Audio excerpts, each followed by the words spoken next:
as introduced, I'm an internist and a cardiologist, a research epidemiologist in Dallas, Texas. I'm in clinical practice. I see patients every day. But over the course of the pandemic, I emerged as a public figure. Many of you saw me on national TV, where I appeared hundreds of times in prime time. I still do. And it's become a conclusion of mine that we have entered a time of great controversy in medicine, in my field, in medicine.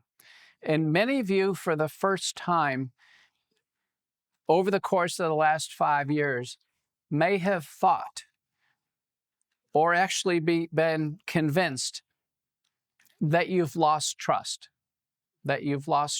in doctors and nurses and advisors, in hospitals and healthcare systems, in medical schools. How many of you believe trust has been eroded in some way? It's easily half or more. And so my research and my scholarship on this has led me to conclude in 3 major areas over the course of medical history, the medical orthodoxy or the establishment has been completely wrong on a major area of medicine. And because of that, both the medical community and certainly the public at large was significantly harmed. And so the era that we're in now, from a historical perspective, is not new. It's happened before. So I want to give you some working examples. And I'll give you some of the citations so you can locate them in your mind, or if you wanted to research this further. The first is what I call the first great cocaine epidemic. And the time period is roughly 1860 to 1920. Listen to some of these published sources. This is in the National Library of Medicine. Joseph Spillane, the title of his work, Cocaine, Medical Marvel to Modern Menace in the United States, 1884-1920.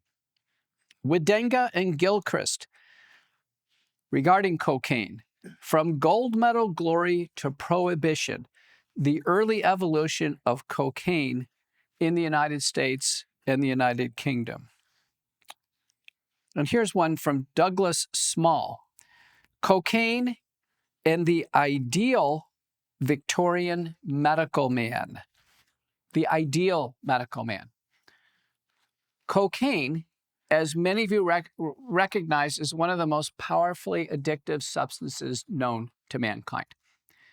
But it was an early version of all of the pharmaceuticals offered by Merck and Park Davis and Bristol Myers Squibb, all the pharmaceutical companies. It was part of a therapy that doctors would apply for an entire range of treatments. And it did have remarkable physical effects on the human body. Remarkable. Halsted, the father of modern surgery at Johns Hopkins, used it as part of an anesthesia approach. And it did have remarkable effects on patients. Halsted himself became a brutal cocaine addict. Sigmund Freud, many of you recognize him, trailblazing psychiatrist, became a cocaine addict. Cocaine had then been incorporated into commercial products. Coca-Cola contained cocaine. The advertisement said, if you're weary shopping, stop and get a Coca-Cola and be lifted up so you could continue shopping. It was in Chianti wine. So all different types of candies. It became so bad, the entire medical community became hooked on cocaine. The public became hooked on cocaine. Woodrow Wilson in 1913 had to intercede and said, listen, we've got dangerous narcotics. We've got to start controlling this. 1920, the British actually had published the Dangerous Narcotics Act that essentially took cocaine away from the doctors. Virtually every paper in New England Journal of Medicine and British Medical Journal and Lancet was describing the miraculous effects of cocaine. In fact, in JAMA, Journal of the American Medical Association, there was only one manuscript published over that period of time that expressed any concern regarding the dangers of cocaine. One paper, one in 60 years. The point of the first great cocaine epidemic is doctors did not recognize how dangerous something was that they were working with and they were promoting, and they didn't quickly turn around. In fact, it took government intervention to end this first great cocaine epidemic. That's the first example. The second example is what I call smoke fest. Smoke fest, cigarette smoking. 1920 to 1978. Astonishing. Looking in the audience here, not a single person is smoking. Not a one. I can't even smell cigarette smoke. When I walked in from outside, I didn't see anybody smoking. But if we went back in time to 1920, 1930, 1940, everyone would be smoking here. At least 80% would be smoking. People smoked in the workplace. Doctors smoked in the clinic. Doctors smoked in the operating room. Patients smoked in the clinic. Gardner and Brandt published on this, and the title of the paper was "The Doctor's Choice is America's Choice," and it highlights American Tobacco and their physician campaign with Lucky Strikes, Philip Morris, and their Saturday Evening Post famous advertisements, doctors advertising cigarettes. And RGR Rental actually had a campaign that involved 113,000 doctors regularly offering cigarettes to their patients. Okay. Who are the heroes here?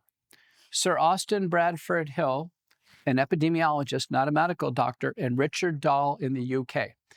They present in 1949 an analysis of a cross-sectional study to the Medical Research Council and conclude smoking is causing lung cancer and people are dying of lung cancer. They made the connection. There's been some others who had hints. It wasn't hard to conceive that this blackened grayish smoke could be causing these blackened tumors that doctors were taking out of the chest. It wasn't hard to figure it out, but they provided the evidence. And indeed, I've just walked out of the camera angle there. I'm so sorry, but I felt so far away from everyone. And so the Medical Research Council said, we don't believe it. We don't believe it. Do more research. So over the next 3 years, they did the British physicians smoking study. And they reported back that at least half of the deaths among the British doctors were smoking related. It's 1954. The medical community still doesn't believe it. Nothing happens in the United States. Nothing. This just keeps going and going. 1964, Luther Terry, Surgeon General, a courageous Surgeon General, compiles all the information. Now he has nearly 1,000 references. He calls the medical leaders to Washington in a very famous meeting. Chief of medicine at the Mayo Clinic and Harvard and all the esteemed institutions, all smoking. And said, guys, I have bad news for you. Smoking causes lung cancer, and that's leading to premature death. There's still resistance. U.S. Surgeon General, there's still resistance. And the American Medical Association, at the time, that was the big physician group, the American Medical Association delays any type of campaign out there until 1978. 1978. Think about that, 1920 to 1978. What happened to Sir Austin Bradford Hill? He developed tuberculosis. He got sick. He survived. But Richard Dahl was the physician, and he was discredited. He was smeared. He was canceled. If he would have had a Twitter account, it would have been, blocked. And in fact, the tobacco industry tried to destroy Richard Dahl. Tried to destroy him. He survived it and lived long enough to have the world recognize that he was right. And a wonderful piece was published by Conrad Keating, and it was titled "Smoking Kills: The Revolutionary Life of Sir Richard Dahl." This is extraordinary.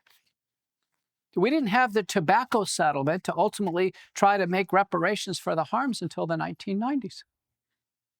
So it happened with cocaine. The medical community was dead wrong. It happened with smoking. They were dead wrong for decades. And now we enter the current great controversy. This has been brewing. Now, you're going to get a copy of this book, and I want to sign them after I'm done here around lunchtime. It's called Vaccines, Mythology, Ideology, and Reality. It's just been released. It's like #1 in all the categories on Amazon. It's written primarily by John Leake, who's considered now the world's greatest historian. He is remarkable in terms of his investigative skills, and his writing is unparalleled. It is a rapid, moving, gripping story of how this all happened. You're just going to be, I think, blown away. In fact, we had difficulty trying to figure out where we're going to start with this. Where are we going to start? We could find some evidence in Egypt and Africa that maybe there was some early experimentation with the concepts of vaccination, but we picked the timeline. We started with Cotton Mather. Anybody here know who Cotton Mather is? Good for you. Oh, a couple. Good. There's the readers. Cotton Mather, 1721, is a Puritan minister, Boston, Massachusetts. He watches several of his children die of measles. Can you imagine as a parent feeling helpless as your child dies of some form of illness? Now, they didn't know at the time that that was an infection. They certainly didn't know it was a virus. They really didn't know what was causing it, but it was terrifying. Even more terrifying to the community at large was smallpox. Smallpox would sweep into communities and just ravage them. No one knew how it was transmitted, what was causing it. And so Cotton Mather, with Dr. Boylston in Boston, started a campaign of attempting what's called variolation. Variolation was taking a little bit of the pus from one child with smallpox with a scalpel, then taking the next child and making a little nick in the skin and putting a little pus in that skin. So the concept was transmitting a little bit of smallpox to the next child. Hopefully they wouldn't get too sick, but that could confer some protection because there was this observation that maybe that would indeed be the case. That's 1721.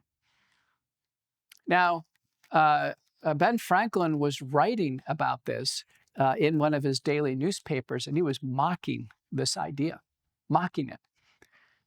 And sure enough, his son, Frankie, dies of smallpox. And so Ben Franklin does a 180 and starts to really support this. But Cotton Mather, as he got going with this concept, not knowing if it worked or not, knowing if it was safe or not, really not knowing what the disease was, proclaimed that this was a gift from God. A gift from God. He proclaimed this. That's how this whole thing started. Now, Cotton Mather is also well known for another role he played, is he was a senior advisor to the judges in the Salem witchcraft trials. So he believed in variolation as a gift from God, but he also believed in witches. And he was very influential. That's how this got going. Then Edward Jenner in Gloucester, United Kingdom, attempts to take cowpox material and then use it as a form of a primordial vaccine for smallpox. And then this incredible fervor develops. And as the smallpox vaccination campaign went on for decades, there was really no impact in reduction in rates of smallpox. But yet some people would die immediately after taking the vaccine. Notably, King George III, they had 15 kids. 2 of the children died almost immediately of smallpox after they underwent variolation. But yet, King George pressed on with this. And, you know, you have to wonder what would be in the mind of someone to do that. He may think, listen, this worked on the other 13 kids. We lost 2. And you can imagine not knowing how the disease was spread, what causes it, any of the principles of virology, immunology, or vaccinology, there was great confusion. But from the very beginning, we observed that there was wild experimentation, there was tremendous hubris and arrogance, irrational exuberance, that people doing this would liberate populations from terrible diseases. And there was always money and there was always power from the very beginning. In fact, Edward Jenner was at the right hand of the king, became a very wealthy man. And we move on to Louis Pasteur and through the history of vaccinology. But when we stir together those ingredients, you can see what has happened over the course of time. People were put in jail towards the end of the 19th century for refusing the smallpox vaccine. Put in jail. I think it was bad losing your job for refusing the COVID vaccine. People were put in jail. Jail time. It became so bad, it led in the UK to the Anti-Vaccination League. So listen, we're going to stand up. They marched against this. And in one city in England said, listen, we're not going along with this at all. Leicester, England. And they said, listen, we have a different method. When a child gets smallpox, instead of letting him crawl over his brothers and sisters and all over, we're going to isolate him, keep him clean, and try to reduce the spread that way. They had the right approach. Leicester had some of the best smallpox statistics of all time. They didn't have anybody take the vaccine in that town. So as we learned, what really brought infectious diseases under control was better sanitation, better living conditions. Quarantines did work, improved food and water, separating clean water from sewage water. And all diseases went down, even ones for which there were no vaccines, including erysipelas and scarlet fever. Tuberculosis came under control because of screening and detection and anti-tuberculous drugs. Anybody remember tuberculosis sanatoriums? Remember those? Yeah. We had no answer for that. People would actually have to go to institutions with TB. There's no widespread effective vaccine for TB. So modern sanitation brought infectious diseases under control, not vaccines.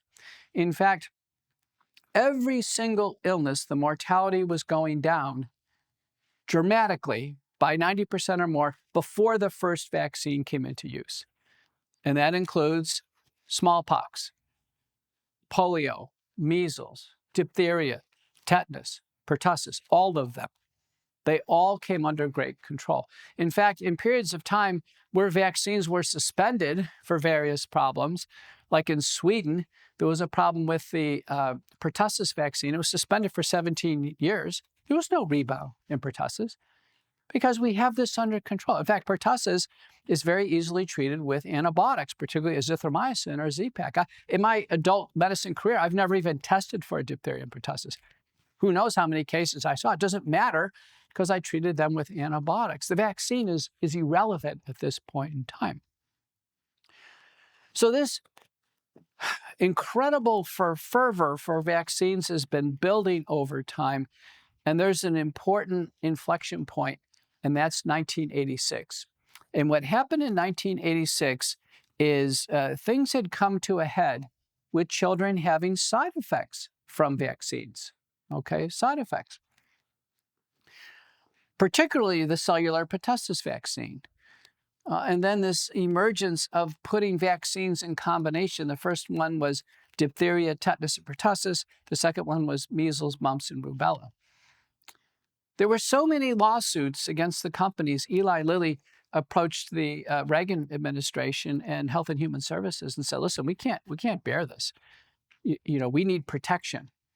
And so the government granted the vaccine companies liability protection. So if any child was injured or damaged after a vaccine, that in fact the companies were free of any financial responsibility. It could go to a vaccine court, a compensation court, and there would be some type of award given to the family of the child who was injured.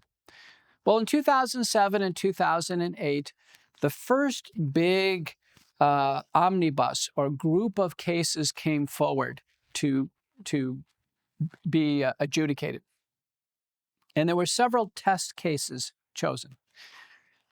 And the condition people were most worried about was autism or autism spectrum disorder. And one of the test cases was a little girl named Hannah Poling. Hannah was 19 months old. She had missed several of her vaccines, so she was given a big bundle of vaccines all at once. Well over a dozen shots all at once. Her father is Jonathan Poling, and he is a neurologist at Johns Hopkins University. The child takes this big bundle of shots. Now, she's completely normal before the shots, and he documents this carefully. Completely normal.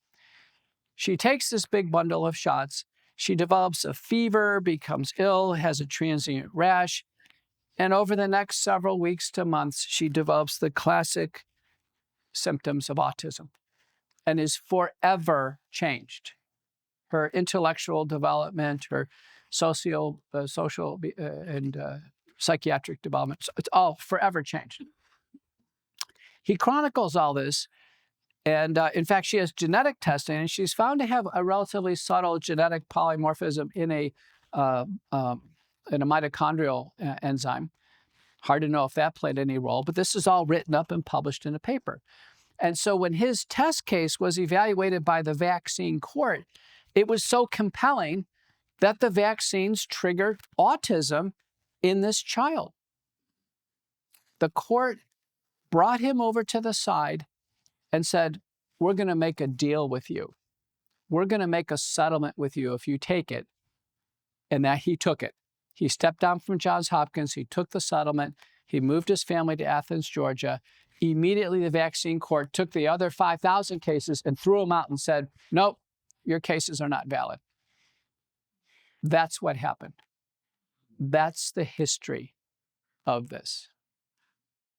Now, you have all been through this COVID-19 vaccine campaign. All of you. All of you have been through the illness. As introduced, I've testified multiple times in Washington, and I'm very familiar with the findings that we have from investigative committees, including the last one where I testified in May of 2021. In brief, the US and Chinese were working in a collaboration to create a very dangerous virus intentionally. They had been working on this at least since 2012, publishing their findings. Obama institutes a ban on gain of research funding for federally funded projects. The collaboration, which is Ralph Barrick at University of North Carolina, Chapel Hill, Peter Daszak at the EcoHealth Alliance, who's the go-between, Anthony Fauci and his whole group at the National Institutes of Health, and Dr. Xingling Li, the bat lady in Wuhan. That's the group. They're publishing the papers. They're saying it's gain-of-function research. They say that now they're outsourcing it to Wuhan, China. The goal is to make a virus that, and in their papers, in their 2016 papers, they said, we've done it. We've created the virus. It's called a SARS-like Wuhan Institute of Virology 1 virus that's poised for human emergence. It's right there. The papers are in the National Academy of Sciences and the Nature of Medicine. It's in the open. The virus somehow gets out of the lab in 2019, and you know the rest of the story. There was tremendous planning for worldwide mass vaccination of a coronavirus. In 2012, it's still on their website. You can check it out right now. DARPA, the research unit of the military, initiated a program in 2012 called the ADEPT P3 program. The goal of the program will end pandemic in 60 days using messenger RNA vaccines, genetic vaccines. That's an aspiration in 2012. It wasn't just didn't come under Operation Warp Speed. Somebody should have briefed Trump.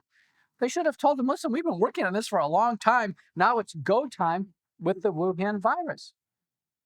Yet it was presented to us that this virus, and this was Anthony Fauci's great effort of fraud, came out of nature, that he didn't know where it came from. The WHO promoted this campaign. Everyone knew it came out of the lab. Yet for over a year, they told us it came out of nature while they were working to cover this up. People started getting sick. I heard about a man who got sick in April of 2020. My father got sick with COVID in April of 2020. We're still trying to figure this out as doctors. What should we do? Doctors are not typically the first line responders for anything. We're not adept at dealing with some type of national crisis. But yet it fell on us. The government agencies treated no one. No one. It was doctors like myself that treated patients. Some of us did. But the majority of medical centers developed no treatment programs for patients. None. They didn't set up tents outside, getting people to write medicines, didn't send programs to check on people. They simply said, wait until you get sick enough and then get in the hospital, and then we'll start treatment. Well, I can tell you as a medical doctor, we don't treat any pneumonia like that. There's not a single pneumonia where delayed treatment is good. It's early treatment for an infection makes a huge difference in outcomes.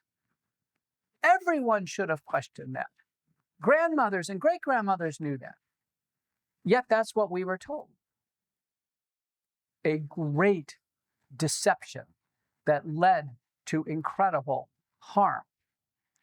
April 2020, Bill Gates, who is a major investor in vaccines, goes on national TV and he said, I don't think this crisis is going to be over with until every person in the world takes a vaccine. How did he know a vaccine would even be successful? The trials weren't even done yet. How did he know?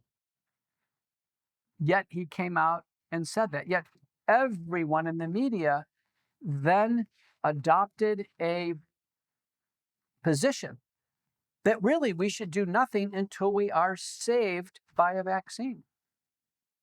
Remember Eastern European patriot freedom fighter Arnold Schwarzenegger? Remember him?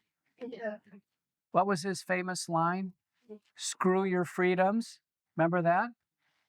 Oh yeah, suddenly freedom doesn't matter. Take a vaccine. You can't have your freedom until you take a vaccine. That's what we were told. Yet we weren't told much about the new vaccines. What were they? Well, they were an array of different vaccines. In fact, in different countries, they were very different. The Chinese used a killed virus vaccine. Europe used what's called an adenoviral vector, a new form of genetic vaccine. We had a similar one in the United States, Janssen. And then we really featured the messenger RNA vaccines, a new genetic technology that could install the genetic code in the body to produce a protein. The protein selected for the COVID-19 vaccines, in every single one of them, was the spike protein. The spike protein is the spine on the surface of the virus. That spike protein was the part that was engineered in the Wuhan Institute of Virology. That was the target protein. I can tell you as a doctor, it's the most lethal protein I've ever seen in my life. Makes staphylococcal toxin look like child's play. This protein damages the heart, causes blood clots, damages every tissue it touches, turns off cancer surveillance systems, and the human body cannot break it down. It's unassailable in terms of our enzyme. You take a tetanus shot, within a few days, your body breaks down the tetanus toxin. It's gone.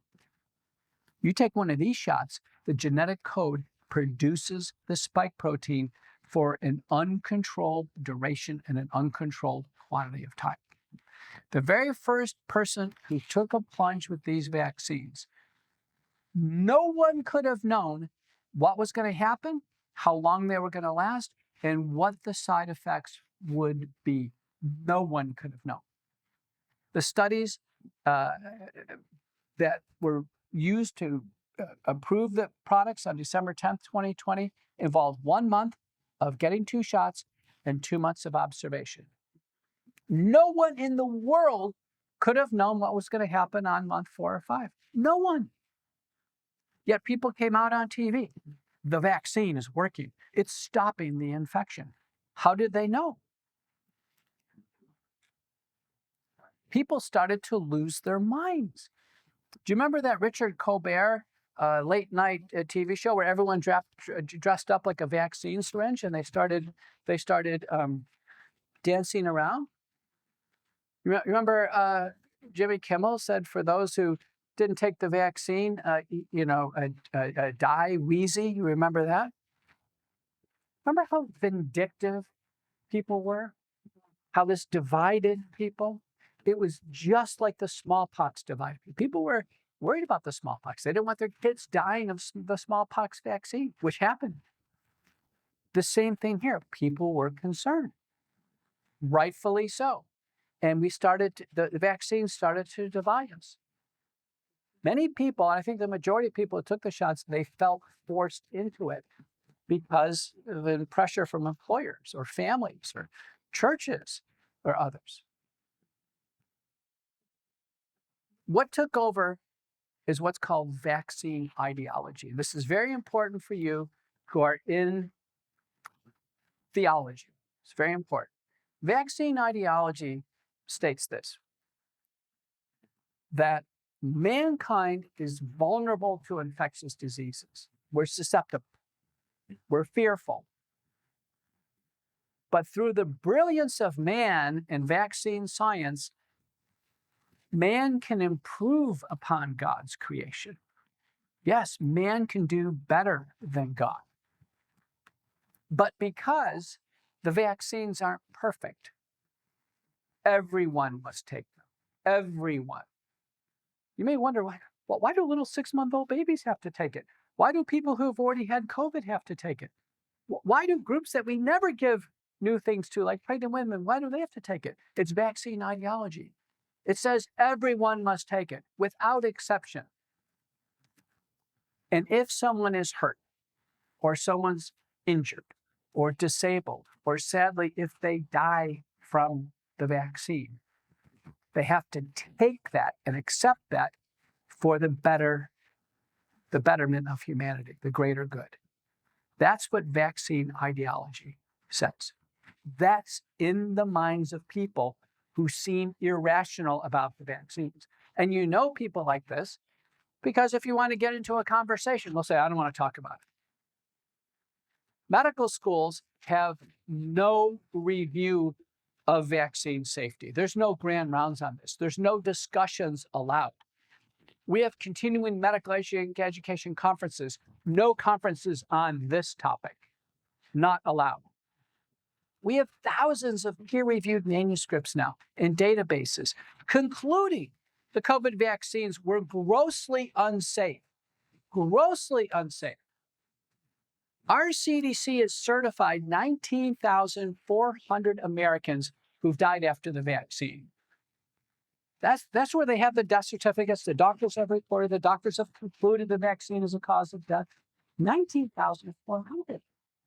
Typically 5, 10, 15 deaths. Things get pulled off the market. Something's wrong. We can't have a healthy person come in and take a shot and then lose their life, especially for an illness that is characteristically mild in healthy people. It's treatable. That is completely unacceptable. That's the ultimate human sacrifice. Come in and take a shot and die. Yet in the CDC data, 1,000 Americans came into vaccine centers and they died in the vaccine center or a few hours afterwards. It was so bad, they actually had to outfit them with CPR and defibrillation and all of this. Another 1,000 died the next day. But it didn't stop there. The genetic code keeps producing this spike protein and it builds up in the body, and suddenly people were having cardiac arrests and blood clots and strokes. It's become catastrophic. There are thousands of papers in the peer-reviewed literature on this. The first conclusive death, autopsy proven that the vaccine caused the death, occurred in a young man in his 20s or 30s. He took Moderna, started developing chest pain, went into Washington University Hospital in St. Louis, not that far from here. He dies right in front of him. They can't resuscitate him. They do an autopsy. The heart is full of vaccine inflammation and spike protein. It's in the New England Journal of Medicine, August of 2021. The Moderna vaccine killed this man. No warnings, no messages. Doctors didn't say anything. The FDA doesn't say anything. In fact, my most recent Senate testimony in May of 2021 is in the Permanent Subcommittee for Investigations concluded there was a massive cover-up that the vaccines were causing heart damage and death. A massive cover-up, and that was part of it. I presented that case. First authors, Verma and colleagues. And then Gill in Connecticut is the coroner there. He receives 2 boys, age 16 and 17. They die on days 3 to 4 after Pfizer.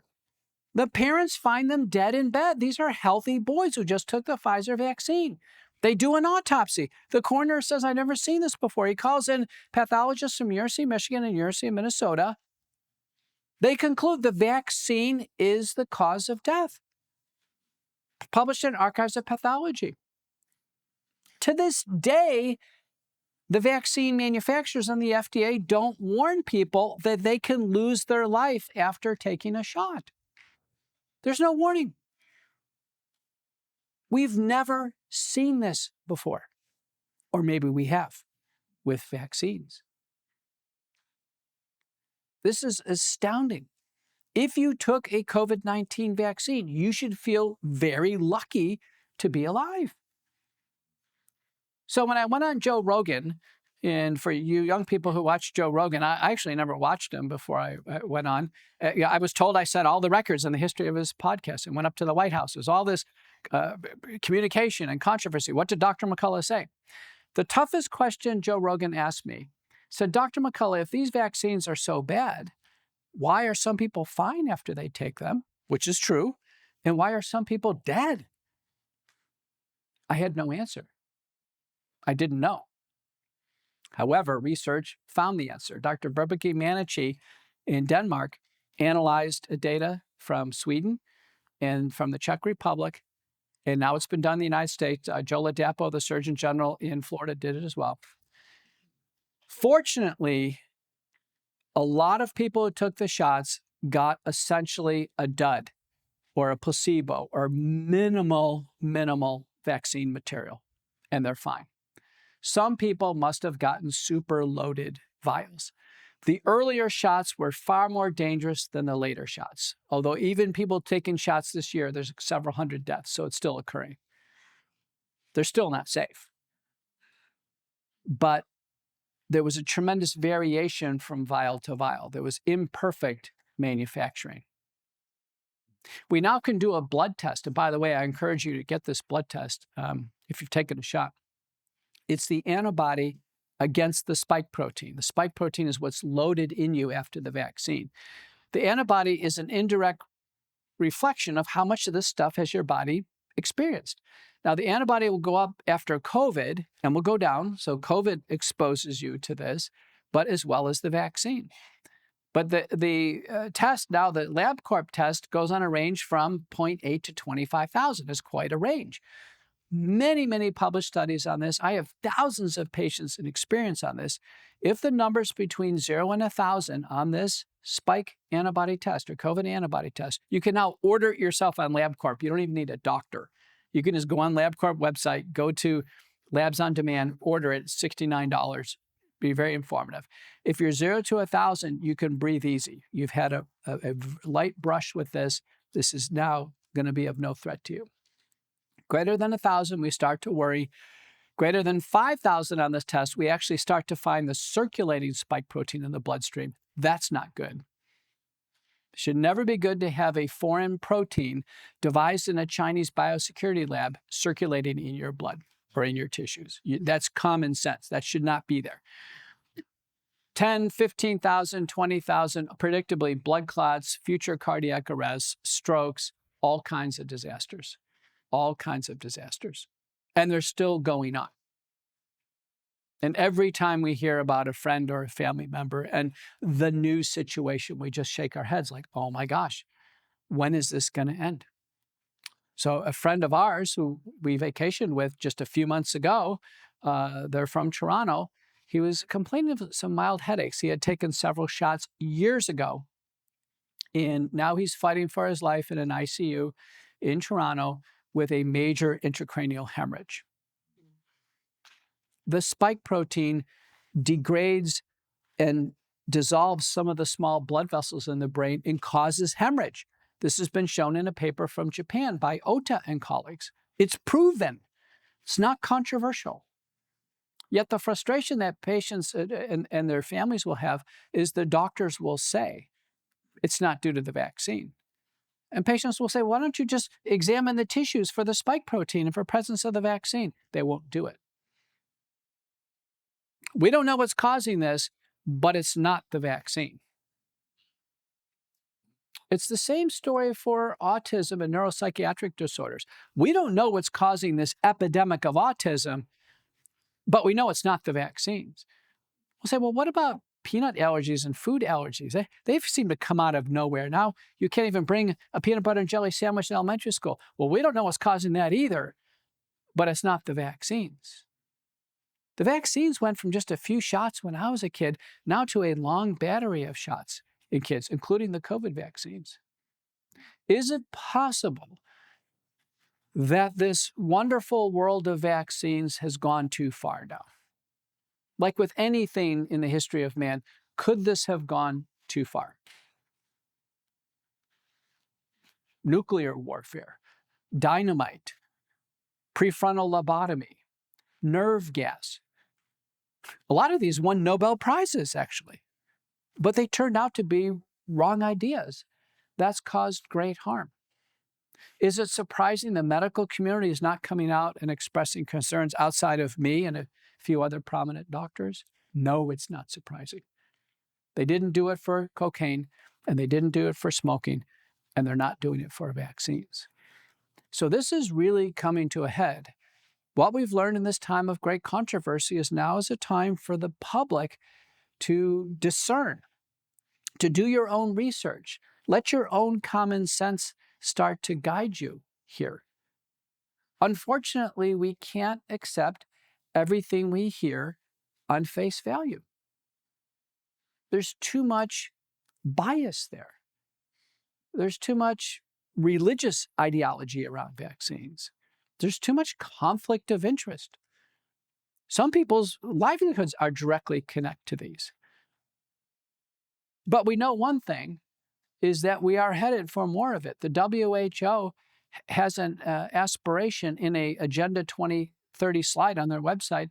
They aspire to have 500 vaccines rolled out to countries, underserved countries. 500 per individual? What is the limit? I've counted in myself. As a medical doctor, I probably take more vaccines, and I've traveled different places in the world. I've taken 69 shots. 69 shots. Taken plenty of vaccines. But in the warnings on these vaccines, there are clear warnings. I'll give you one flu shot. Probably many of you take a flu shot. I took a flu shot every year because I was told to take one. I had to be on medical staff. Well, the chances of me or you getting flu any year is way less than 1%. No wonder I probably never even came in contact with it. There's like 4 FDA-approved drugs to treat flu, and we can get people through influenza. But yet I was told to take a flu shot to be a medical staff, and I did it. In the warnings there, it says right there, causes Guillain-Barré syndrome. In some unlucky people, they start to become paralyzed. It happens. And I'll never forget, I talked to my brother who also had taken a lot of vaccines, and he said one of his colleagues at work took his annual flu shot, and now he's paralyzed in bed. He like for never walk again. He was on a ventilator for a long time, and now he's just in bed, paralyzed. The point is, it happens. With every medicine or vaccine or surgery, there are risks and benefits, and we have to fairly weigh them in terms of risks and make our own decisions. So for me, in the flu shot, my risk is really low. I'm young and healthy. There's medicines to treat it anyway. Maybe it's reasonable for me to forget the flu shot. Why take any risk of Guillain-Barré syndrome? For a healthy person to come in and take a shot and become very unhealthy or die should be an unacceptable outcome, because we always have other management approaches. We always do. I'll leave you with one final kind of weighty thing. Some of you think about vaccines, and I've done the same thing, and you'll say, wait a minute, Dr. McCullough, what about polio? What about polio? Terrible, the iron lung machine, kids crippled. I actually have some polio survivors in my practice. 1952, the worst year of polio ever, just before the vaccines were released. How many cases of paralytic polio did we have in the United States? We had good statistics. Answer, 24,000 kids were paralyzed with polio. About 3,000 died. Nowadays, I don't think anybody would die of polio, because with modern ventilation and all the things we do, probably there'd be treatments if we actually had polio cases. However, it's been said, listen, polio ushered out this case count of polio. And I think it's true. I think the polio shots improved over time. I was like double, triple vaccinated for polio. My parents were scared to death of that. However, with the big bundle of vaccines now, our CDC is reporting to us that 3.2% of children now have autism. 3.2%, and growing rapidly. Attention deficit disorder now is 13% of the country and growing rapidly. We're told there's no known cause of this, but yet multiple studies seem to point about, early in neurologic development and immunologic development receiving a big battery of shots. It's clear, this is clear, if a child before the age of 9 has a febrile seizure, if something happens to them, infection or a big bundle of vaccines, they develop a high fever and they have a seizure at home, it's clear an outcome can be sudden death, sudden infant death. And it turns out, the vast majority of sudden infant deaths of healthy babies under 1 occur right after a bundle of vaccines. And then another outcome, in 40% of cases, in a paper published by Nielsen in Sweden, 40% of cases, the febrile seizure triggers autism. They become autistic. The brain is damaged from that seizure. That's clear. Of those with autism, 27% are profoundly autistic. Profound autism means marked reduction in intellectual capabilities, IQs less than 50, repetitive behaviors, head banging, uncontrollable screaming, cannot communicate, cannot toilet, wearing diapers, cannot manage in the shower. All of this happens before the age of 9. Permanently in the category of needing lifelong special needs. 27% of all the kids with autism are that severe. Some states, the rates of autism are very high, like California. It's over 5%. So I'm telling you right now, over 1% of California children are heavily dependent on special needs and growing. What's the burden of that? I told you, in the worst year of polio, it was 24,000 kids were paralyzed, 3,000 died. Right now, as you sit here today, the number of profound autistic kids, easily as disabled as a polio child, is 275,000. We have to weigh out from a population perspective, what are we doing? Many parents are saying, listen, I can't take it anymore. We just don't have the threats of diphtheria, tetanus, pertussis. Polio has been out of the water supply for decades. Now there are 6 studies showing if parents opt out of taking all the vaccines, the children are healthier. Maybe some of your kids have done that. I didn't do that. My kids took all the shots, but there are 6 studies, at least 6 studies showing that. World Council for Health, another advisory panel says, listen, until this is looking serious, until we know more, pause on these vaccines. A child born today who's healthy, pause on the vaccines. Children who have certain vulnerabilities or other problems, maybe we should do these batteries of vaccines. COVID-19 vaccines, I made the call in the U.S. Senate in 2022, not safe for human use. I reiterated that European Parliament, U.S. House and Congress, multiple societies are all saying not safe for human use. Fortunately, very few people are taking COVID vaccines. Very few, probably less than 1%. Our CDC won't tell us what the number is. But as we sit here today, 81% of Americans took 1 or more shots. 70% took 2 shots. I didn't take the COVID shots, and I thank the Lord for the guidance on that. But if you've taken a shot or if you've had COVID, you probably are going to want to get the blood test, and you're going to look at what we're trying to do to help people clear the body of the vaccine spike protein, and that's through a process called spike detoxification. There are some natural products that you can take as over-the-counter products that help clear the body spike protein. There are no prescription drugs that do it, but they include nattokinase, bromelain, curcumin, probably some other enzymes. They're combined in a singular product by multiple companies. I advise one of them, the Wellness Company. So I'll stop here. I'm Dr. Peter McCullough from Dallas, Texas. Thank you so much for listening. Thank you, Doctor.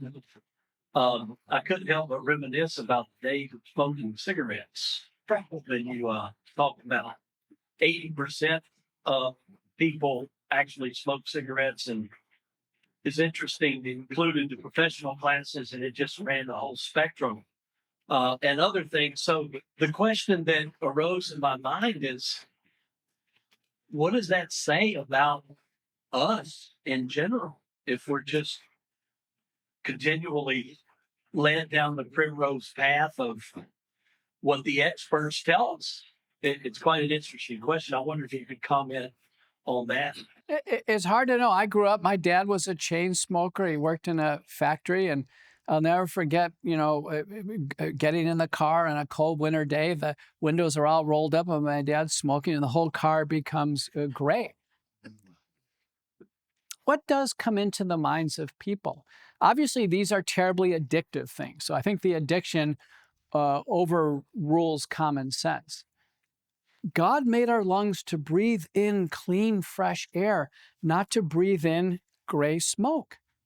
Just think about natural. God made our skin to be what it looks and feels like, probably not to have blue ink injected into it or green ink. Think about these basic things. People say, well, what about medicines? Are all medicines bad?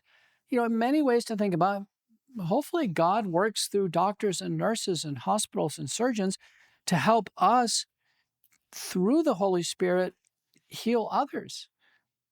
I mean, I work with medications all day long. I'm doing the best I can to help people, and we have made great progress. The average man only lived to age 48 in 1900. Now, an average man hopefully can make it to 78 now or 80. Many of you have relatives over 80. How many of you have relatives over 90? Made it over 90. There you go. Anybody make it over 100? There you go. Well, there's an important study published years ago. It asked the question, how many people make it over age 80 with no prescription medications? They can actually make it just kind of a la naturale. And the answer is about 10%. About 90%, or something's going to happen. Thyroid needs some support, or diabetes, or blood pressure. So I've already blown that one. Everyone in my family has terrible high blood pressure. My family's from Ireland. Every man died in their 40s. in my family history. And they died of what looked like stroke or heart failure, which is untreated high blood pressure. So I kind of succumbed to taking blood pressure medicine for many, many decades. And so far, I'm upright at age 62. So modern medicine does deliver. Many of you have needed a surgery for something, and hopefully it delivered. Many of you had cancer and treated for cancer. How many here are cancer survivors? Right? So I think we have to discern not all medicine can be bad. Certainly not all vaccines are bad. Part of the reality of our book is we point out the wonderful things of vaccines delivering lower case counts of measles and smallpox and mumps and chickenpox, etc. But for every vaccine, there's, again, a risk and a benefit. Here's one I didn't know about. How many of you had chickenpox as kids? Yeah, I had chickenpox too. How many of you had kids that had chickenpox? But less. I mean, my kids didn't have chickenpox because they took the chickenpox vaccine. I mean, isn't that a good thing? Well, yes, they didn't have chickenpox, but now my kids as adults and your kids face a higher risk of shingles. So there's no free lunch with any of these. This is the things these are the parts of science that we have to weigh out. And I think we have to refrain from smears. People say, well, you're an anti-vaxxer. It's like, what?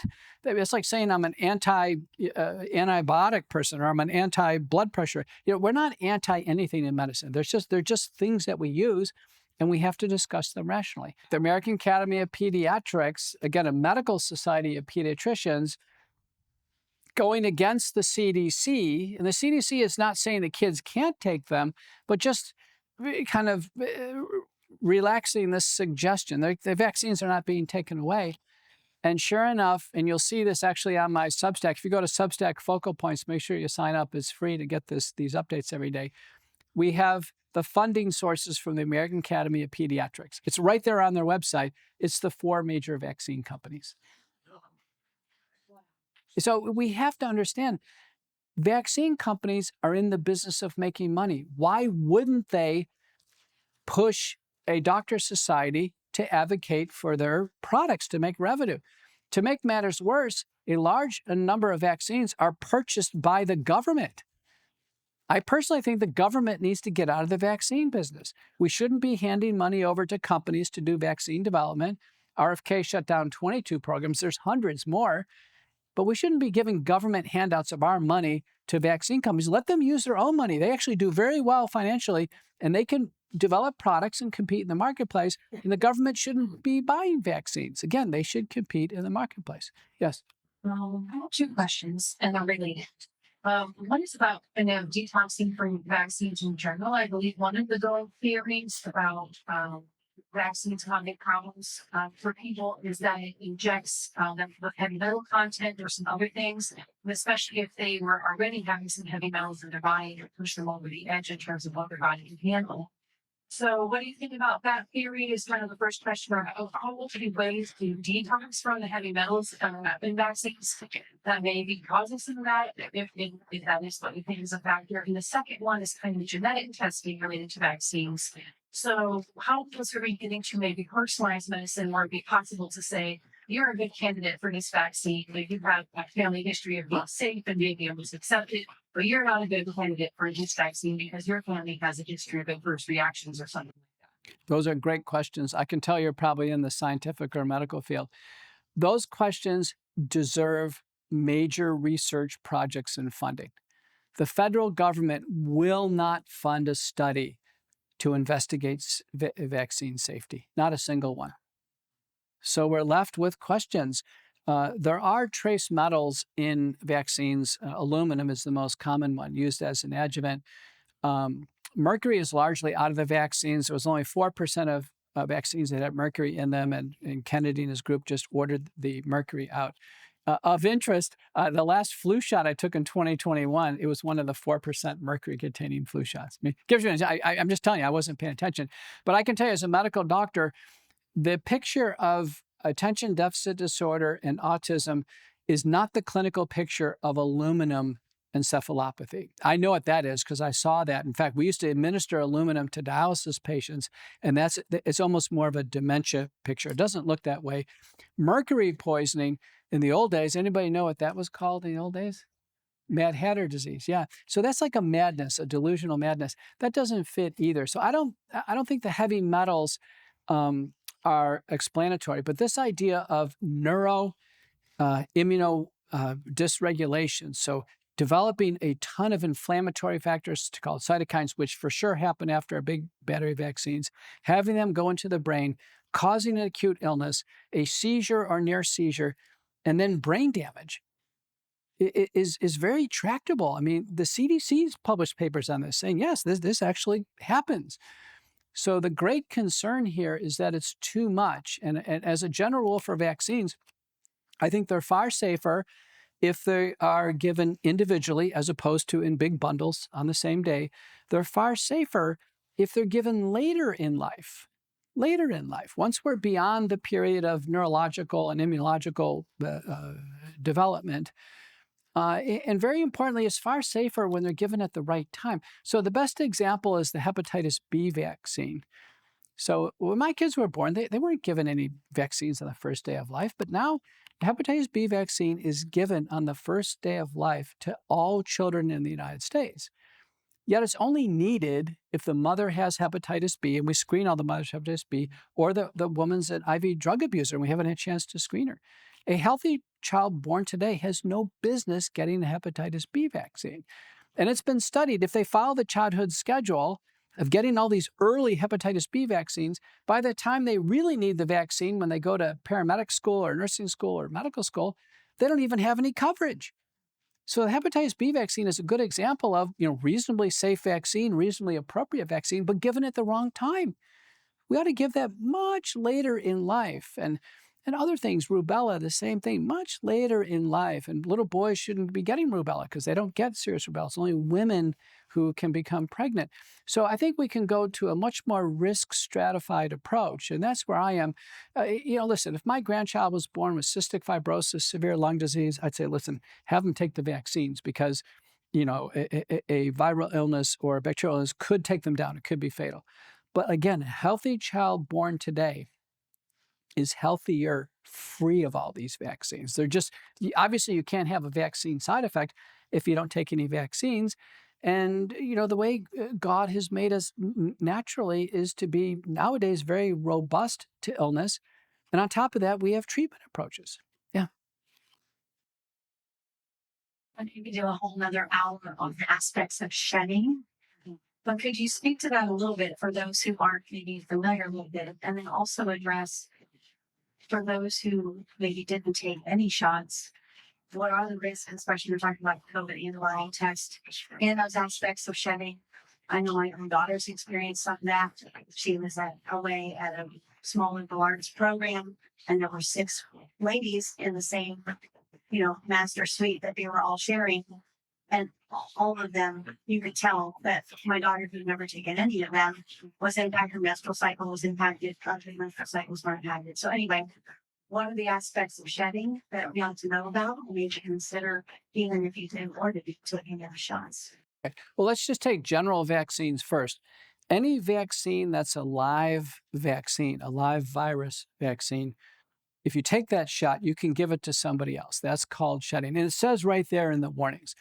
So like the flu shot that's a little squirt up the kid's nose, it says right in the insert, if the kids take this, don't bring them around grandmother because they can just give their grandmother the flu. It spreads directly. Another example is measles, mumps, and rubella. I tell you, listen, if you take the shot, be careful going around somebody who's got a depressed immune system. Chickenpox vaccine. So shedding is very real. With the COVID shots, especially the ones we took in the United States, we're not given the live virus, but we're given the genetic code for the spike protein. And it's now been shown the spike protein and the genetic code end up in secretions. So for instance, Pfizer and Moderna and the spike protein is found in breast milk of women breastfeeding. So for sure it comes out in breast milk. Breast milk is modified sweat. So for sure it's coming out in sweat, for sure. and little packets called exosomes as we breathe out. So people can actually breathe it out onto someone else. Now, what's the degree of transference, and can this really transfer a vaccine? I'm looking at the data carefully. It's never been described about a complete transference, but lots of shedding has been described and published. And I think that people do get a challenge from the spike protein, which may not be a bad thing because you actually may, develop some immunity to it. So I think shedding does occur. There's never been a documented case of transference by blood transfusion. Remember, units of blood only last on the shelf 42 days. And, so chances are someone donating today, since very few people have taken the vaccines, and we don't know how long after someone takes a vaccine are they hot, meaning hot that they could actually just directly transfer it. The CDC has always said, listen, 90 days. We're not sure about 90 days. Be careful. I think for a lot of people, I've extended it to 6 months. And I have to say, so many young people contact me on Instagram. And the first thing they say is, Dr. McCullough, my girlfriend took the vaccines, and I'm really worried about transference or shedding. And, is this okay, or something like this? And I always say, I hope you're doing safe sex techniques. And usually there's a little bit of a pause on the response. So be careful. Yes. Other questions? As a repentant and recovering big pharma employee years ago, we've seen obviously the connection between big pharma and even the support and funding of medical school and medical school research. How do we, as the average U.S. citizen, affect change there if the government doesn't appear that they are interested in creating some type of division between that conflict of interest? Do you have thoughts on that? We have conflict of interest disclosures. The problem is nothing's done about it. So there have been several different offerings to me personally. And so I've gone through White House ethics and HHS ethics reviews, and just add infinite investigation into my background and all of these things. And it's always stated, well, you must disclose this. Okay, well, I disclosed it, but nothing's ever done about the disclosure. That's the problem. And, a conflict of interest is when there's a triangle.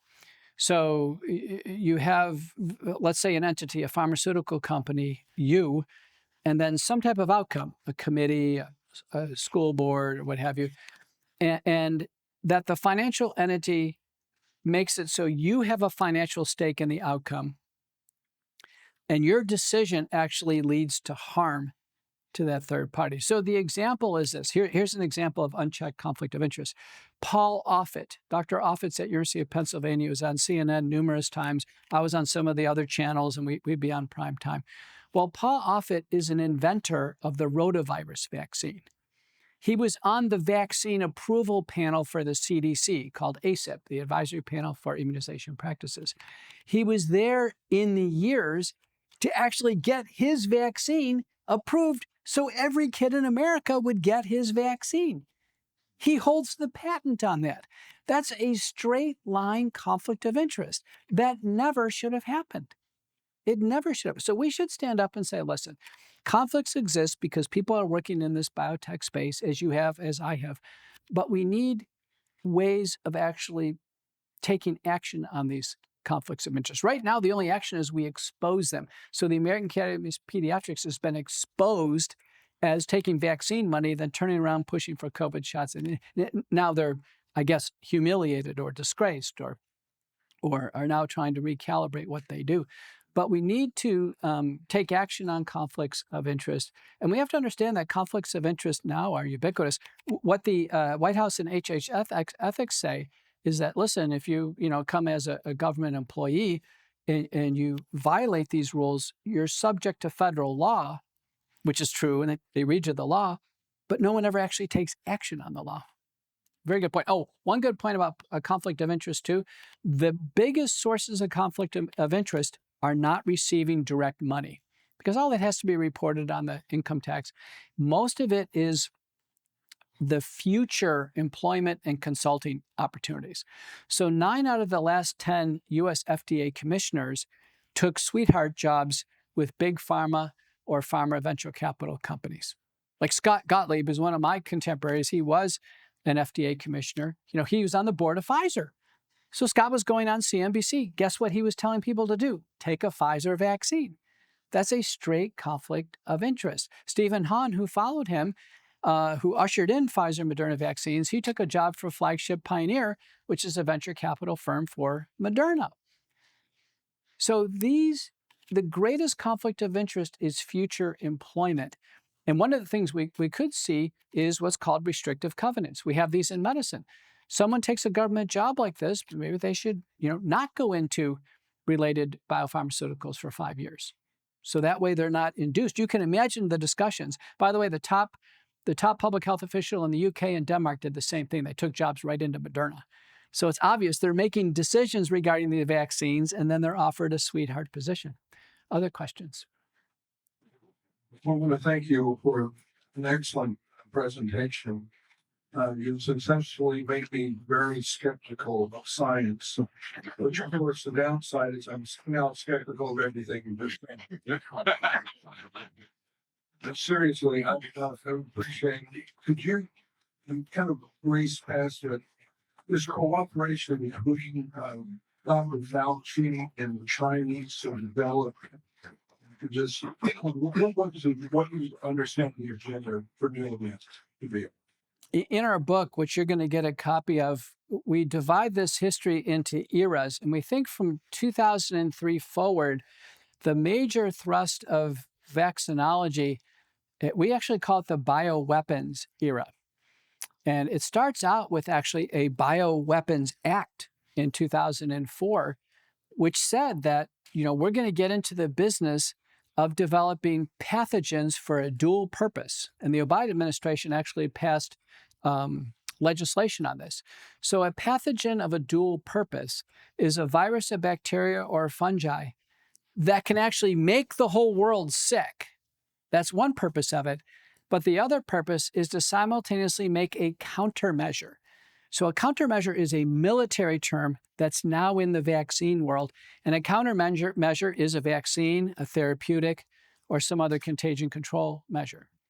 So this actually got baked into this new era of creating biological threats for the purpose of making a countermeasure. And so you can imagine the country that makes a biological threat, and they hold it, and they also hold the answer, let's say a vaccine, they hold power. Just like a country that has a nuclear weapon and has a nuclear defense system, they have power. So this bioweapons era, we think, is about power. And that's the reason why the governments are in this. We have multiple government agencies in this business. There's very well-paid contractors in this business. We have 14 biosecurity level 4 labs in the United States. On average, by the way, they have about a dozen leaks per year. This has been published in a paper by Blacksell and colleagues. This is scary. There's one in Galveston, one of the biosecurity labs. We're in this business. Some believe that there's a race, that if we're not in this business and if we don't race ahead and make the worst virus ever, someone's going to beat us to the punch and now we're going to be under threat from somebody else. So we're in this. So the purpose of the creation of SARS-CoV-2, I truly believe, just like in the papers by Dr. Ralph Baric, it was poised for human emergence. They were ready to go and potentially injure populations. And in those same papers, they were trying to create a vaccine. I don't think they intentionally let it out of the lab. There's some report, former CDC Director Redfield, when he testified, he said, listen, they were having problems with the air conditioning system. Maybe something happened and a virus came out. The first person sick actually probably worked in the lab. She went to the fish market. Some people got sick there. But Fauci's role in this, like in NIH, and there's the main division of the NIH that does this is called BARDA. That was Rick Bright. Rick Bright was clearly involved in this. Rick Bright was installed under Obama, and he was kept under Trump. And we mentioned him in our book. Rick Bright saw this happening. And when Trump came out and said, listen, COVID's out, the data are encouraging with hydroxychloroquine. We should give it a shot. We were using this in our practice. I was one of the first to publish on this. It looked like it had a partial beneficial effect. Rick Bright dropped everything and he launched a government campaign against hydroxychloroquine. He broke every rule possible that's out there. No, it doesn't work. Don't use it. It's unsafe. He propagated, and at the same time, he shuttled $500 million over to Moderna, even before Operation Warp Speed. So we found that in this world, there's tremendous corruption, this what we call biopharmaceutical complex, which is this complex of not-for-profit organizations, government agencies, research agencies, the military, biopharmaceutical companies, regulatory agencies. They're dealing with trillions of dollars. Trillions. This is big. This is bigger than the defense industry. I mean, we're talking big, big, big. And they are able to tremendously profit on this. The Gates Foundation invested this much in BioNTech before anything was going on, and they made this much out. And they don't pay taxes on that. They're a not-for-profit organization. You can imagine how this is going now. So everybody is taking care of everybody else. It's believed, and this is from personal communication with Scott Atlas, and Scott was writing op-eds for The Hill in 2020 by invitation from Stanford. I was writing them from Baylor. Both of us, we were the two doctors kind of informing the House, the White House, and the Senate on what's going on in 2021. Scott believes that Fauci actually went to Biden and said, I need a pardon. And it's got to be 10 years. It's got to cover this whole development of SARS-CoV-2. He knows he committed crimes. For sure, fraudulent concealment over the origins of SARS-CoV-2. It should have come out. It's in his emails. It came out in the House investigation. He should have said, listen, we were creating this and things got out of hand. He should have leveled with us. We could have actually responded differently. He didn't do that. He actually worked to cover it up for a long period of time. The second major crime was the intentional suppression of treatment. That's what Rick Bright tried to do. And it was everything. All forms of treatment of COVID were suppressed in order to advance this vaccine agenda. That was the holy grail of vaccinating the entire world. They all publicly aspired for it, for sure.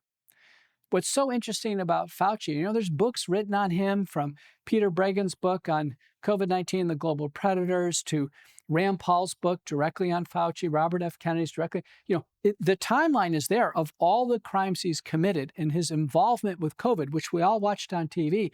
When Fauci published his final goodbye, when he retired from the National Institutes of Health, on their webpage, and he describes when he got there and everything he's done, do you know, on his goodbye memorandum, no mention of the pandemic or COVID, as if it never happened.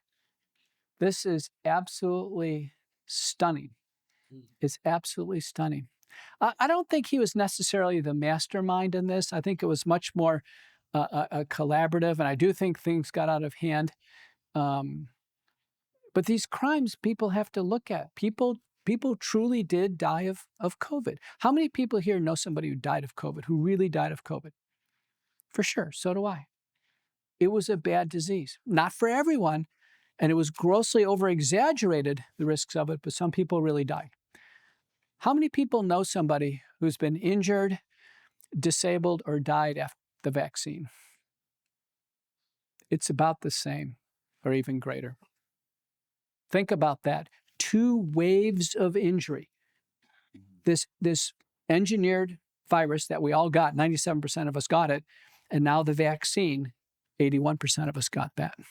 I've been doing a lot of research because I lost my dad in 2020 to the COVID protocol at Vanderbilt. I know there's a man that I found that's researching, Dr. Dennis, who was working on things with coronavirus at Vanderbilt. It's amazing because he was connected to Chapel Hill with all the other guys. So when you're mentioning these things, I'm familiar with all of them because I did a lot of research after my dad died. And when I found out, a lot of it was going on at Chapel Hill before it was moved to Wuhan. Have you heard that? Right. So there's many, if you look at the authors on the major papers where they discover they've created the virus, and these are very high level molecular biology journals. So Proceedings in the National Academy of Sciences and Nature Medicine. I commonly post them and repost them so people can see them. By the way, those 2 papers were never mentioned or examined in any House proceeding. And I said, Brad Wenstrup, I went on Fox News with Brad one time, and I just said it point blank, they will not examine these papers. These 2 papers where they describe the creation of the virus, anytime there's a federal project that creates a new virus or a new genetic code, they must release the genetic code to ClinGen, the National Data Bank on Genetic Codes. Barrick to this day will not release the genetic code. He's the senior author from UNC Chapel Hill. People said, why not? Well, I've been advised by the NIH not to release the code. Why not? The full code of the Wuhan virus is known. We knew that within a few weeks of the outset of the pandemic. Why won't he release the code from 2016? Because they exactly match, or they're very close to matching? That's the suspicion. But it's clear that this was a consortium. In fact, in 2018, there's a paper published from the Rocky Mountain Research Laboratory, which is an NIH laboratory in Montana, Hamilton, Montana. They've got like 30 buildings up there, 400 employees up in the Rocky Mountains. And they reported on taking a virus almost identical to the COVID virus and tried to infect fruit bats in this laboratory. And they couldn't get it to infect bats. And that paper reported that. So there's evidence that the COVID virus was in UNC Chapel Hill, Hamilton, Montana, clearly in Wuhan, China. We don't know where else. When Peter Daszak at the EcoHealth Alliance, who is the NGO that was shuttling the plans to China, when he testified, now he's been debarred from federal research. When he testified, he said, listen, he had gone, by the way, to Wuhan hundreds of times, Peter Daszak. He was in the lab. And when he was asked to go with WHO to investigate, he goes, I don't know where this virus came from, but it didn't come from the lab. He was there, part of the creation team. He obviously deceived us. Under oath in Congress, he later on said, I've got dozens and dozens of more samples of other similar viruses there. What does he have? COVID-20? COVID-21? This is the great concern, that unless we get control over these biolabs and understand what's going on, every time I've testified at the state level, the wonderful senators and congressmen say, Dr. McCullough, what can we do? I said, why don't you do an inventory of what gain-of-function research is being done in your state right now in university laboratories? I'm sure Vandy's got a lot of things going on. We've got a big one in Texas. Why don't we figure out this? And are there threats to the public? It's like doing nuclear missile research at the University of Tennessee with no regulation. Oh, a missile shot off one day. It's completely unregulated. Even the Biden guidelines on this is all voluntary reporting. We've got to get a hand. We've already been sick once. People have lost their lives over a giant man-made biological experiment. We can't have this happen again. People need to step up and say, listen, what are we doing about this?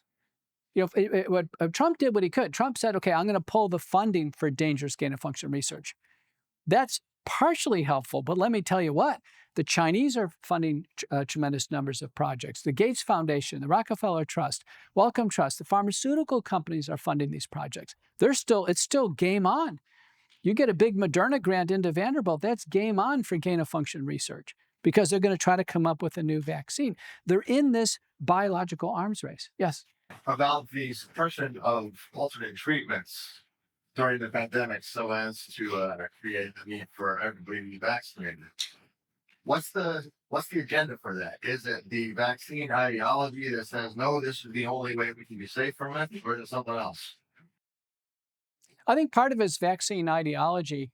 Even for measles, there's suppression of treatment. We found this. There was a measles outbreak in Texas. And there was a report of a girl who died of measles, and she was part of the Mennonite community. By the way, the Mennonites, they're not taking vaccines, and neither are the Amish. They're not going to take them. And I've talked to them. They're not. And this little girl gets measles, and we realize she doesn't get any of the fundamentals.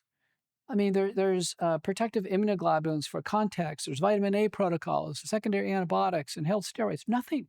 She goes 2 to 3 times to urgent cares and ER. She gets no treatment. And then when the poor thing's finally admitted, she dies probably of a bacterial pneumonia.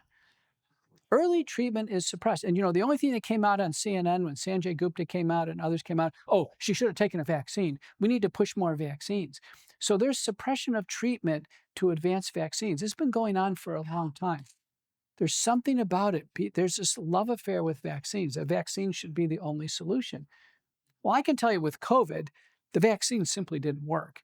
And people who took the vaccines were readily getting COVID very frequently. They were pouring into hospitals. Anthony Fauci got on TV in April of 2020 and said, listen, they're not working. We're going to have to get out boosters. It should have been obvious to everybody.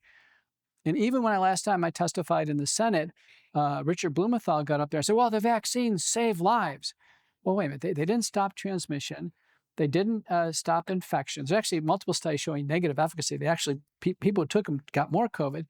And there's not a single valid study showing that they reduce mortality. There's a paper in New England Journal of Medicine taking the world's population and assuming the vaccines save 75% of the lives during the first wave and 50% later. But that's just a giant assumption. There's no proof of that at all. In general, vaccines that really work, you don't get the disease to begin with. And the mechanism by which mortality goes down is because you don't get the disease that causes death. Not that the vaccine freely and fully lets you get the disease and somehow magically protects you against death. So I think there was a suppression of all forms of treatment. This is important. People heard about hydroxychloroquine and ivermectin. Let me tell you, there was suppression of nasal sprays. Nasal sprays and gargles worked great. Federal Trade Commission sued every single company trying to make nasal sprays and kept the lawsuits going on for years so they couldn't possibly get any traction. I know the CEO of one of them. I know the CEO of two of actually. The government sued one of the biggest companies making vitamin D. And vitamin D actually is very simple and actually had favorable data. The government and the medical community, by the way, also heavily suppressed other things that were useful. So monoclonal antibodies, which were Operation Warp Speed, high-tech, they worked. They were great. I used them a ton. The United States government bought a dose for every single person in this country to get a monoclonal antibody. We should have had nursing homes stocked with these things. Your dad should have gotten them. My dad should have gotten them. Couldn't find them. Distribution problems, can't get to them. The government we had 6 of these. The government took them off the market as soon as they put them on the market. We suppressed our own wonderful creations of Operation Warp Speed. Paxlovid was an oral drug, came out 2 years too late, but it came out, it was partially effective. What did the government do? Within a few weeks, safety warnings, it prolongs the illness, it causes rebound. They cast all this doubt on Paxlovid, probably justifiably so, and essentially suppressed treatment. Molnupiravir was another drug that came out. No mention of that. So the government suppressed everything. The only thing we were told was take a vaccine. And it's interesting, the only vaccines promoted were the genetic vaccines. That's another mystery. Why is it always Pfizer and Moderna? We have a non-genetic vaccine. It's called Novavax. You've probably never heard of it. The CDC never mentions it. The FDA never mentions it. It's the only one. It has a markedly better safety profile than those other vaccines. Why didn't we feature the safest vaccine? No country in the world has issued a safety review on the vaccines. No country in the world has opened the vials to inspect them for quality, purity, concentration. No country in the world has taken them off the market. Why? We have to ask ourselves the questions. You probably know the answer. Regarding having vaccines too early or too much at once, is that as bad or worse in other countries? It's worse in the United States. Good question. Bundling all these vaccines and giving them intensively early on, it's really particularly severe in the United States. Let me give you an example. There's a great concern just bundling measles, mumps, and rubella together could be a driver for these neuropsychiatric disorders. There's plenty of studies suggesting the association, not a single valid study ruling it out for sure. Do you know the Japanese looked at this back in 1993 and said, this doesn't look good. This does not look good.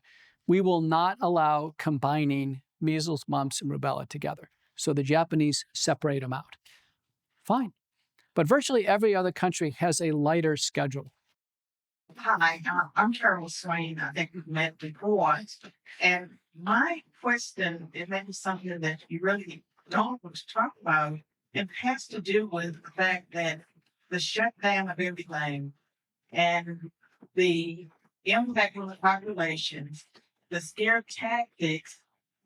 If the death rate had been what they had predicted, it would have fitted perfectly with the goals of the environmentalists who say that our population uh, is not sustainable. And Bill Gates, in particular, who invests in all this uh, reproductive science as well as vaccines, and he has very much stated that we needed to reduce the population. And so, with the government not allowing doctors to prescribe whatever treatments they wanted for their patients, that never happened before.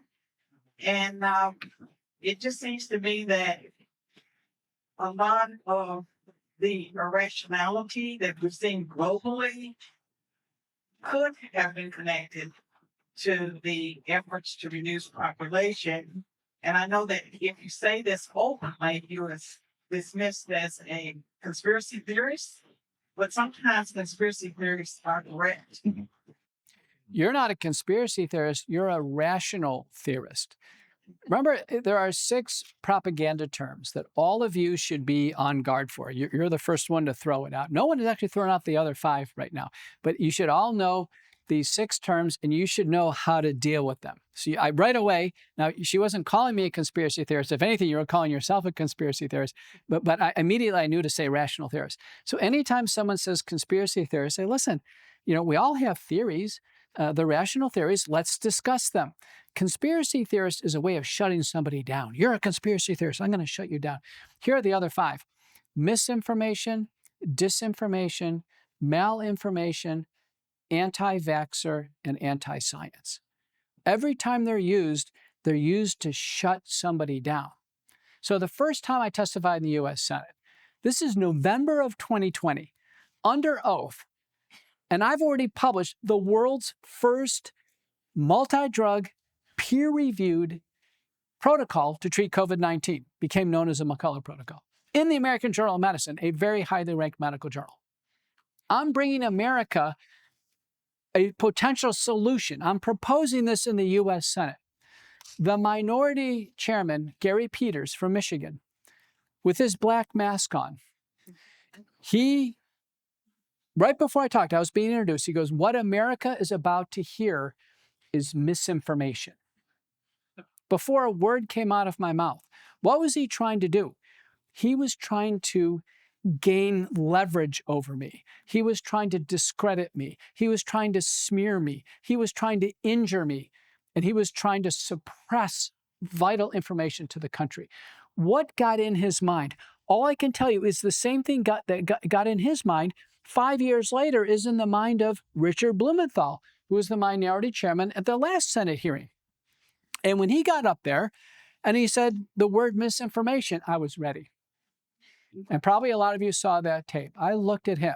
And listen, when I go to the U.S. Senate to testify, I'm not like Robert F. Kennedy. I'm not looking for a job. I'm there flying on my own dime, paying my own money for the hotel, getting my own Uber, taking time away from my practice to bring America important information. I looked him straight in the eye. I said, I never want to see a public servant ever use a propaganda term. That misinformation is a propaganda term, and it's straight out of Nazi Germany and post-World War II Stalinist Russia. It's used to harm people. Don't accept that. Don't accept that. When we have a new emerging problem, no one has agency over the truth. There is no consensus. It's a brand new problem. No one is more correct than someone else. We should have been having discussions and open meetings all the time. The first thing medical organizations did is they shut down everything. Oh, so we can't discuss this. Be leery. They shut down churches. Was your church shut down? They made us meet out in the parking lot.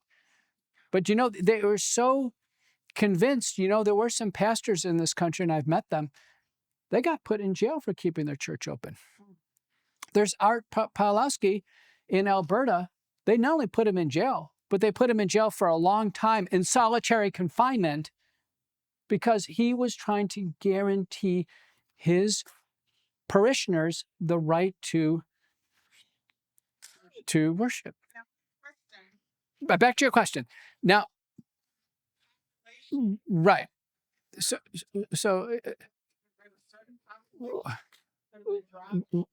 right. So what I'll say to that, Ms. Swain, is whether it's intentional or unintentional, for sure the effect is going to blunt population growth, if not reduce population growth. Every statistic shows that.